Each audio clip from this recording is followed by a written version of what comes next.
Media खामोश रहेगा। अंजना ओम, मोदी, चीतला, त्रिपाठी सब इस पर चुप रहेंगे। कोई अखबार नाम नहीं लिखेगा अब, क्योंकि हिंदू ही देशद्रोही निकला, हिंदू ही गद्दार निकला, भारत मां का गद्दार निकला, इस वजह से उसका नाम नहीं लिखा जाएगा। सलाम, नमस्ते, सत श्री अकाल, मैं रजा और आप देख रहे हैं रजाग्राफी का नेशनल प्राइम टाइम शो। वो खबरें जो गोदी मीडिया को मोटा पैसा दिया जाता है मोदी के द्वारा किए खबरों को न दिखाना, वो खबरें मैं आपको दिखाता हूं, क्योंकि मैं आपके ऊपर डिपेंड हूं, किसी सरकार के ऊपर नहीं, किसी पार्टी के ऊपर नहीं। लीजिए दोस्तों, सीधा सबूत आपके सामने।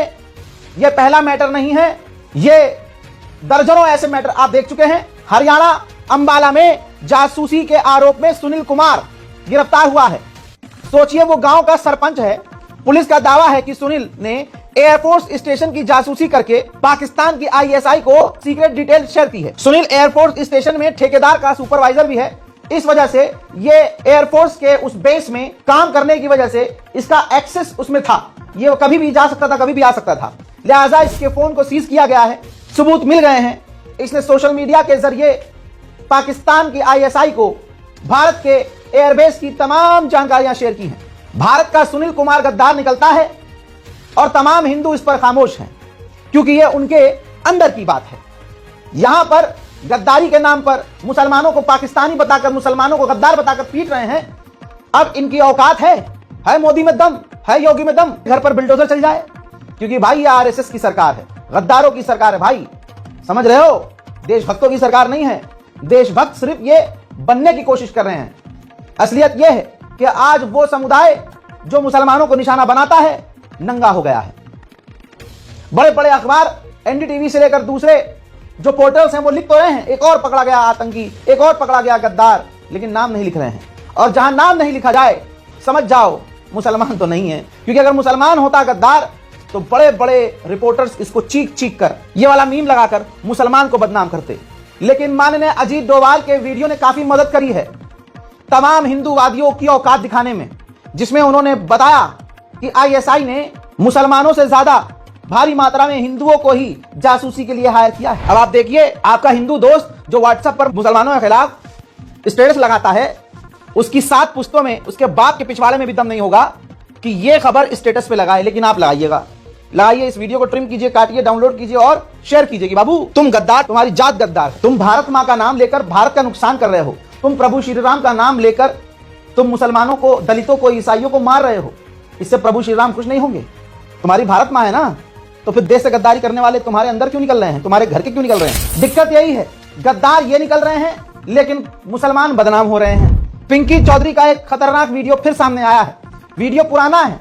हजरात, इस हिजड़े ने देश को तोड़ने के लिए क्या नहीं किया। हजरात, 23 दिसंबर का वीडियो है, यूपी गाजियाबाद का वीडियो है। इसने वीडियो में कहा कि जब देश का बंटवारा धर्म के आधार पर हुआ तो सारे मुल्ले पाकिस्तान जाने चाहिए थे। हजरात, इसने धार्मिक सम्मेलन में बोलते हुए हिंदूवादी दल के राष्ट्र अध्यक्ष ने, ये जो पिंकी चौधरी है, इसने लव जिहाद की साजिश की थ्योरी, फर्जी थ्योरी फैलाई और यहां तक कि जय भीम के नारे लगाने वाले दलितों को निशाना बनाया। उन्होंने एक महिला पर हमला करने का महिमा मंडन किया, जिसके बारे में उसने बताया कि वो एक हिंदू लड़की मुस्लिम आदमी के साथ भाग गई थी। उन्होंने यह भी दावा किया कि वो मुस्लिम महिलाओं को लाते हैं और उनकी शादी हिंदुओं से करवाते हैं। यह वीडियो सोशल मीडिया पर वायरल अब हुई है, लेकिन शासन प्रशासन खामोश है।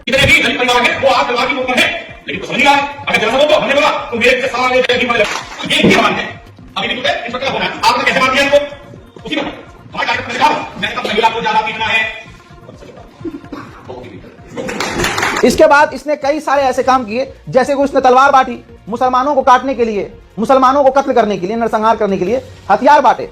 जिसके बाद उसने प्रशासन को गालियां भी दी, उकसाया भी, और हिंदुओं का नाम लेकर हिंदुओं को उकसाया कि आप मुझे बचाने के लिए क्या कर रहे हो, मुझे बचाओ और मुझे पे हजारों केस हो जाए, मैं पीछे नहीं हटूंगा, मैंने हथियार जो है हिंदुओं की सेफ्टी के लिए बांटा था। हजरात, जब ये तमाम चीजें हुई और सोशल मीडिया पर इसके ये वायरल वीडियोस हुए, तब गाजियाबाद की पुलिस को थोड़ी सी शर्म आई कि ये तो हमें ही नहीं छोड़ रहा है।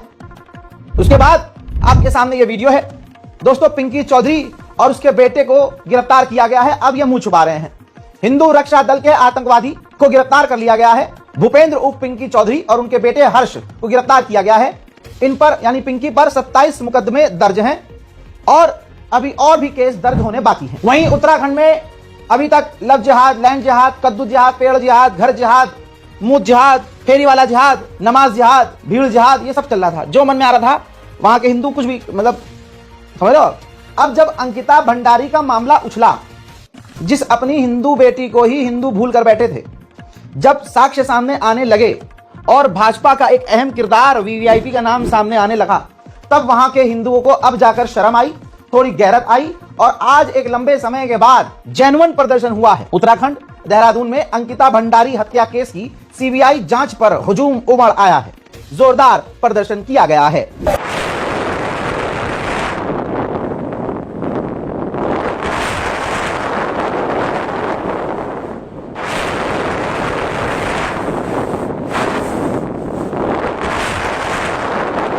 सिर्फ यही नहीं, नैनीताल में भी अभी तक सिर्फ मुसलमान हो रहा था, हिंदू मुसलमान के बीच जहर बोया जा रहा था, लेकिन अंकिता भंडारी के लिए अब यहां एक लंबे समय के बाद हुजूम सड़कों पर उतरा है।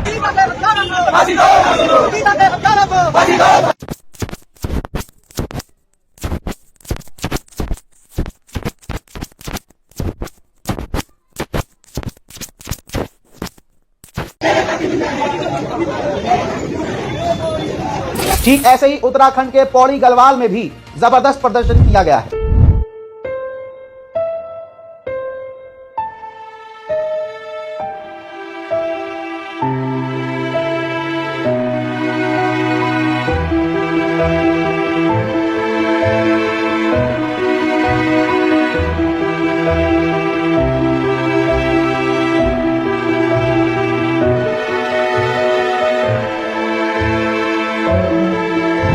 हजरात, जरा इस कपल को देखिए, इस बीजेपी के नेता को देखिए और इस औरत को देखिए।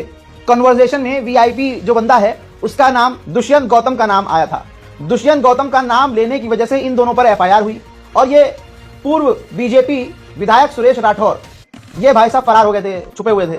अब पीछे से इन्होंने हाईकोर्ट से बड़ी राहत ले ली, गिरफ्तारी पर रोक लगवा दी और इन्होंने कहा कि हम पुलिस का सहयोग करेंगे। अब ये फोटो सामने आया है तो संबंध क्लियर है। इसके अलावा ये महिला भी आज या कल में एसआईटी के सामने जा सकती है और तमाम बातें रख सकती है, क्योंकि इनके फोन में ये वीडियो जारी किया है इन्होंने। पहला वीडियो इनका वायरल हुआ था, कई सारे वीडियो वायरल हुए, इसमें एक खतरनाक वीडियो ये वाला वायरल हुआ था पहले, जिसमें ये रोती हुई दिख रही थी और बता रही थी कि पुलिस मुझे मारने के लिए ढूंढ रही है, मुझे पुलिस मार देगी। उसके बाद खतरे को बढ़ता हुआ देखकर अब उन्होंने कई दिन बाद, जब ये छुपी हुई थी, अपने स्क्रीन जो उनका फोन का खराब हो रहा है, ऐसे फोन पर उन्होंने वीडियो बनाया और उसके अंदर जो रिकॉर्डिंग है, जो वीआईपी जो बंदा है, जो अंकिता भंडारी का कातिल माना जा रहा है और बीजेपी का वीआईपी है वो, हजरात, उसके बारे में रिकॉर्डिंग है इनके फोन में और इन्होंने वो प्रॉपर वीडियो दिखाया है और उस वीडियो के अंदर इन्होंने दिखाया है कि हो सकता है कि ये फोन टूट जाए, फोन चोरी हो जाए, फोन डिस्ट्रॉय कर दिया जाए। लिहाजा इस वीडियो के जरिए कुछ ऑडियो मैं आपको सुना भी देती हूं। अब इन ऑडियो के बाद हड़कंप और मच गया है। ये जो मैं वीडियो बना रही हूँ 5 जनवरी को बना रही हूँ, अंकिता भंडारी हत्याकांड की जो मेरे फोन में रिकॉर्डिंग है, वो जो साक्ष्य की किस डेट की वो रिकॉर्डिंग है, वो मैं रिकॉर्डिंग की डेट दिखा दूंगा आपको कि उसका टाइम पीरियड क्या है, क्योंकि मेरा फोन टूट सकता है, कुछ भी हो सकता है, हमें कुछ भी पता, तो फिर भी एक मैं छोटी सी रिकॉर्डिंग बना के डाल रही हूँ। ये देखिए, ये रिकॉर्डिंग, ये देखिए सुरेश दुष्यंत, ये रिकॉर्डिंग है 48 मिनट 33 सेकंड की, 2025 1/11 यानी कि 1 नवंबर की है ये रिकॉर्डिंग। और ये देखिए, मैं रिकॉर्डिंग प्ले करती हूँ।